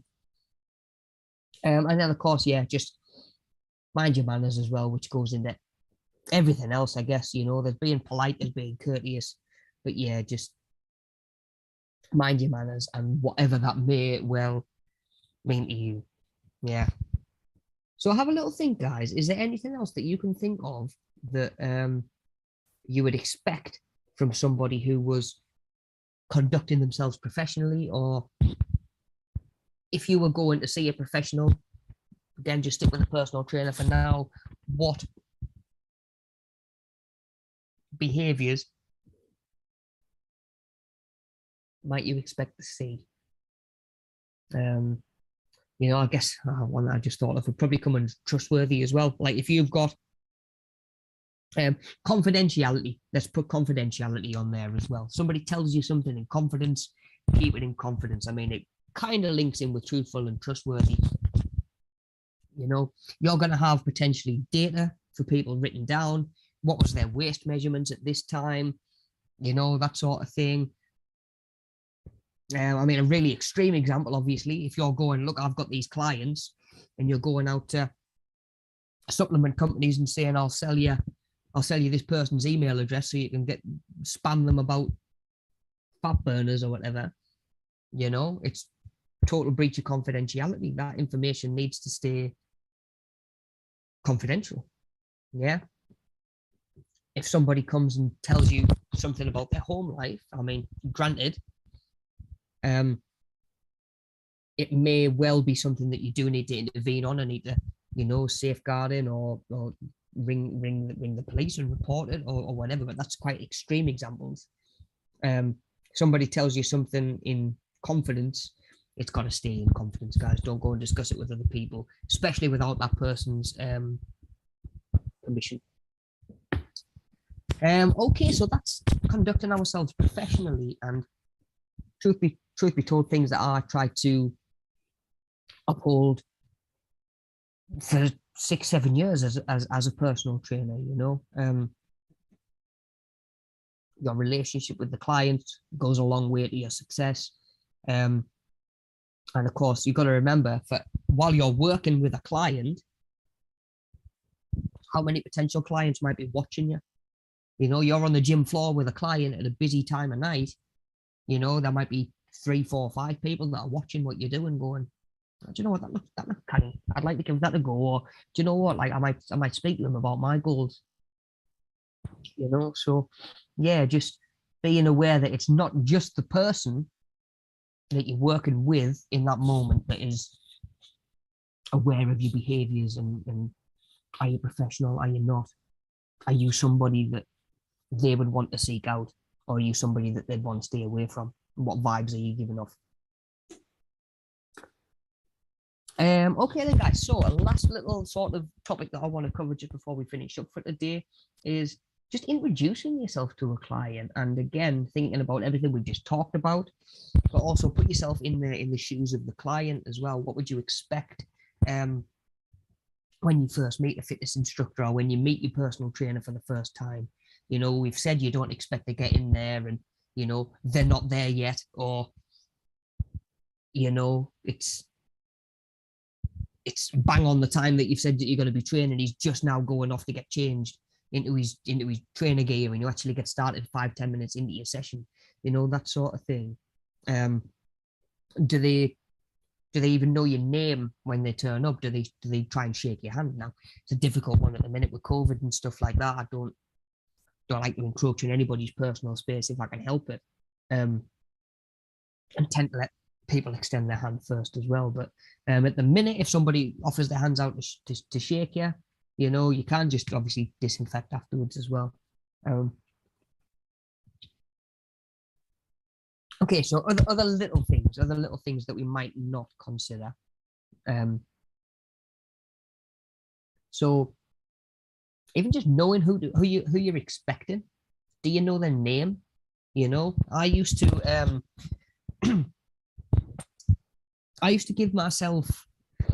put my name down to do inductions on the gym's behalf, because I was self-employed as a personal trainer.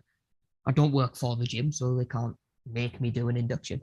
But if I put my name down for an induction, I can read their Part Q form, so everything they've signed when they've signed up for the gym, illnesses, disabilities, problems that they might have, goals. Have they exercised in the past? What stuff do they like doing? And then if I was going to do their induction and show them around the gym, the first time I'm meeting them, they come through the door. I might not know what they look like, but at least I can go up to someone and say, "Hi, are you Stephen? Or are you Sarah?" You know, if they say no, then happy days. But or sort of no harm done. But they may well say, "Yes, that's me." Actually, you might, you know, the more you do it, you learn what it looks like when someone walks in expecting to meet somebody that they've not met before either, because they might be walking in and looking around, you know, looking for a PT set at a table or something. So you can over time you start to get a bit of a feel for it. But yeah, just know their name, so at least if they say, yes, oh, it is Stephen, you must be Rob, nice to meet you. You know, you can be like, right, come with me. Pull yourself up a chair. Do you want a drink? Let's talk about your goals. I've seen that you're interested in a bit of fat loss. And they'd be like, oh, wow, he knows my name. He knows what my goals are. And we're not even sat down yet. That's good, that. So yeah, like I say, know who you're expecting. You don't have to memorize everything about them, but you know, can you even look and see, is there a date of birth on there? Are you looking for someone who's in their mid-20s? Are you looking for someone who's sort of 60, 65? That can help you sort of go up to somebody and say, excuse me, are you so-and-so? Because from their point of view, that's even more terrifying. They're in the gym for the first time, potentially, probably a little bit conscious. They're not going to walk up to 6, 7 PTs and say, excuse me, are you Rob?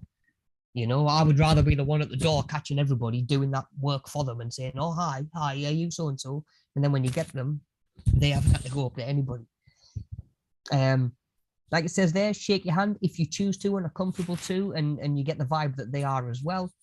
But of course, smile and say something just along the lines of, hi, Rob, I'm Rob, nice to meet you, pleasure to meet you, whatever it is, yeah.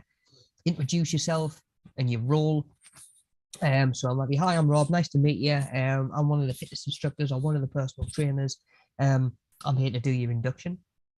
And then from there, you might be able to go on and say what they can expect. You might say, look, we're going to go and see, you know, where the changing rooms, where's all the equipment in the gym, where's, you know, where do you get your protein shakes after you've exercised if you want one, that sort of thing. Yeah.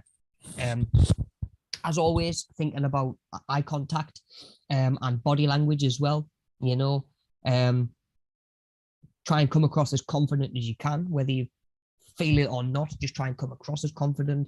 And yeah, you know, it's a universal personal trainer stance, just stood with the arms folded. You'll say it so much when you're meeting somebody for the first time. You know, when you're counting reps for somebody for the 100th time and you're like 19, 20, it's like, yeah, stand on the gym floor, have your arms folded if you want. There's no harm in that. But when you meet somebody for the first time, you know, open posture, be as welcoming as you can, like a bit of energy into it, a bit of enthusiasm. And like I say, a little bit of eye contact as well. If you're, you know, you meet somebody for the first time and you've got your arms folded and you're looking everywhere, but like, you're not going to feel particularly inspiring to that client that you're trying to build that connection with and help feel welcome in the gym. You know, they're probably going to be conscious that they're in the gym and you're stood there not looking at them with your arms folded. They're probably going to want to be there even less. Yeah, so thinking about your positive body language, positivity in general, happy vibes. Yeah, like I say, be as confident as you can. Like I say, not all sessions are going to be happy vibes, but let the happy by default, let the client bring that mood down a bit if that was what they needed, or if that's where their headspace is that day. If they need to vent, let them vent. Okay, then set expectations for how long the induction will last and whether you'll take questions as you go or prefer them at the end. I always used to actually start with a few questions if they had any to start with. I would make a note of their goals and I would show them the most important stuff to get them to those goals. Yeah. So if I had somebody that was coming in and wanted to train to run a marathon, I'll show them where the treadmills are and make more of a point of that. I'll show them where the weights are, but I'll go into more depth in the cardio area because that's where they'll be spending most of their time. Certain gyms, if I was to take you around every single piece of machinery and show you how it works, by the time we've done 10, you'll have forgotten how the first one works. Yeah, so I'll say, right, what's your goals? Or you want to develop your legs a little bit. Right, here's 2 or 3 legs machines. Then, you know, when you're ready for something different, or if you get stuck with these, obviously, come and let me know and I'll give you some new exercises to do. So that builds up almost like a back and forth relationship as well. They know in future they can come to you and they can ask you questions, which as a PT helps you build that relationship as well. You know, if they're just in the gym and they're like, oh, I can't remember how this machine works, who are they going to go and ask? Probably the person who did their induction that they probably feels is their point of contact with the gym. Yeah. So I used to I would probably answer questions on the way around as well. If somebody was to say, "Oh, what's this? What does that do? Should I be using that?" Rather than asking them to wait and hold their questions until the end. That was just the way that I used to do it. Don't imagine there's a right and a wrong way. As long as they have a chance to ask the questions, I just thought it worked better for them to be able to ask the questions at the time where they thought of them. Just, "Oh, what's this?" And then coming back to that kind of back and forth relationship where they will keep coming back to you for pointers and hopefully eventually some personal training. Through your induction, as much as anything, just display genuine interest and a willingness to help, because that'll determine whether they feel like they can come and ask you for help in the future or not. If you seem bothered about helping them get to their goals, they'll be like, "Oh, I can't remember. I want a good glute exercise, but I don't know any. I'll go and ask Rob." They probably will. If you were doing their induction, or if you got them onto the gym floor, still looking at your phone and went, "There's cardio, there's weights, there's the changing rooms, right, let's go. Induction done." Next time they feel like they need some help, why would they go back to that person where they haven't really helped them in the first place? So as a PT or as a fitness instructor or a gym instructor, I thought the induction was a really good chance to get to, like I say, know somebody's goals, but to build up that sort of familiarity. So if they've got any questions, first thing they think is, "I'll go ask Rob." So a couple of little pointers there in terms of just introducing yourself to somebody for the first time. I can tell you firsthand that certainly when you first start doing it, it is, you might get a little bit nervous. The more you do it, the less sort of nerve-wracking it is. And then sooner or later, it's just another part of the job, and it feels as natural as writing a session plan. But I can say that as the PT, I would be looking to take as much of that social pressure and potential social anxiety away from the client in general, because as far as I'm concerned, they've already done a huge step and signed up to the gym that might have taken strength and self-belief and confidence like they've never had and never found before. So if I can make the next step a little bit easier for them, go to them, make them feel welcome, make them feel comfortable, remind them that everybody in the gym was in the gym for the first time at one point, then they might think, "Oh, do you know what? Like,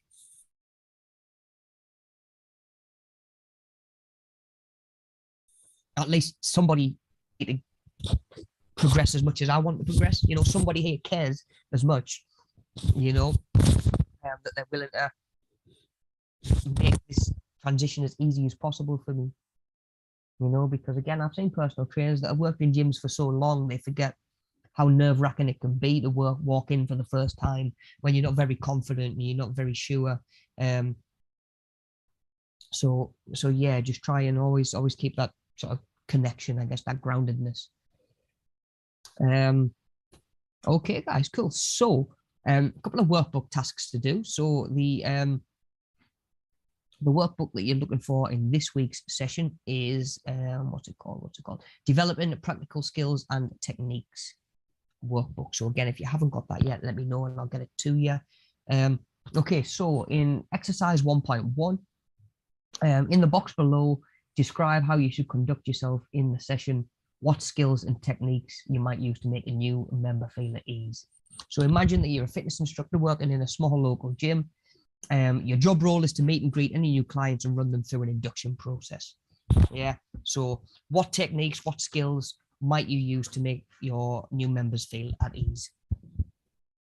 And then the next exercise in your workbook, it suggests working in pairs, but because of lockdown, because we're online, this will now be an individual task. So put your planning into place with a little role play exercise. So maybe even write a little script rather than doing it in pairs like a role play. Write it like a script. In pairs, you'll take it in turns introducing yourself. So how would you introduce yourself? The name of your company, Let them know when you would take questions, and let them know that you will answer any questions that they've got. And then in the box below, can you write a brief description of the plan that you plan, of how you plan to introduce yourself? So maybe a couple of little sentences, little script that you would use, and then other things about, you know, what might you do about body language and eye contact and stuff like that. And that is the only 2 exercises that we need to do this week. So, like I say, let me know if you don't have that workbook yet. Like I say, you probably all have my email by now. If you don't, that is in the description box below today's video as well. So if you need my email, it is there. While I'm on about that description box again, there is a survey for today's session, as there has been in all previous sessions. So if you can get that done, it's not even 30 seconds, truth be told. Click the link where it says survey.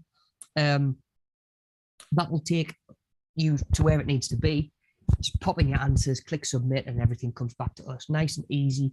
Data from the survey will help us evidence that the service that we do is worthwhile, and then we'll be able to hopefully continue to evolve and develop this sort of virtual opportunity that we've got in this virtual teaching that we're doing. So yeah, please don't forget to do that survey, guys. There is, of course, a link to today's fitness session as well, which I have linked.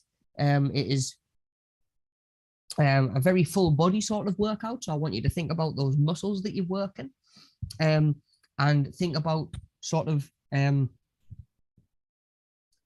pairing that up in your mind with some of the exercises that are being done on the screen. Like I say, think about what muscles are being used. And like I say, guys, please don't forget that that survey. If you're not feeling that workout today, as always, don't forget that you can click that link and it'll take you to our workout playlist, so you can pick a stretching video or an abs workout or whatever you might want to do today. But nice to have the opportunity to do something. I know the weather's picking up a little bit and spring is round the corner, but you know, we've had a couple of dud days the last couple of weeks. We've had snow, we've had rain, so it's nice to have some options to do some exercise in the house as well, if the weather is against us and we don't have a gym membership or anything right now. So don't forget about those, guys. It's a handy resource to have. And definitely check out that workout playlist if you haven't yet.